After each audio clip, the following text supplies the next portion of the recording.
The prophet Amos asked this question: does evil befall a city unless the Lord has done it? And the answer is no, for there's only one Creator in the world. By Him all things were made, and without Him was not anything made that was made. So does evil befall a city unless the Lord has done it? And then we see 200,000 Pakistanians in a matter of hours wiped out by a typhoon, followed by the usual tidal wave. And we wonder why. The Lord did it. But who is the Lord? If you study the scriptures carefully, you'll find out who did it.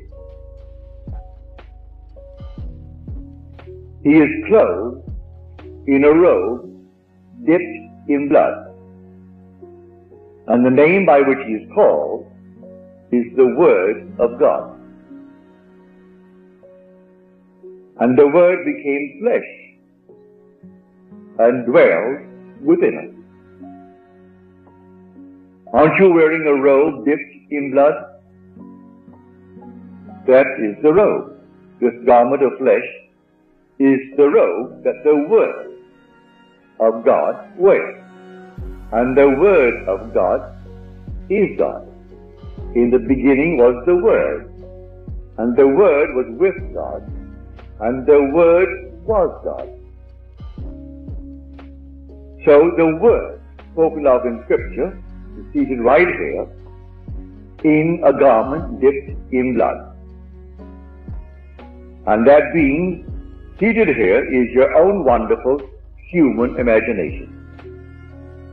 God and man are inseparable because God is man and exists in us and we in him. The eternal body of man is a human imagination. That is God himself. So whether it be the typhoon that wipes out 200,000 in a matter of hours, or the long weekend that took almost 700 lives in our country, in this wonderful weekend where it is all thanksgiving and all a joyful state, it is still done by the Lord. So when Amos asked the question, he answered it. Does evil befall a city unless it has been done by the Lord? Well, one must know who the Lord is. And the Lord is our own wonderful human imagination.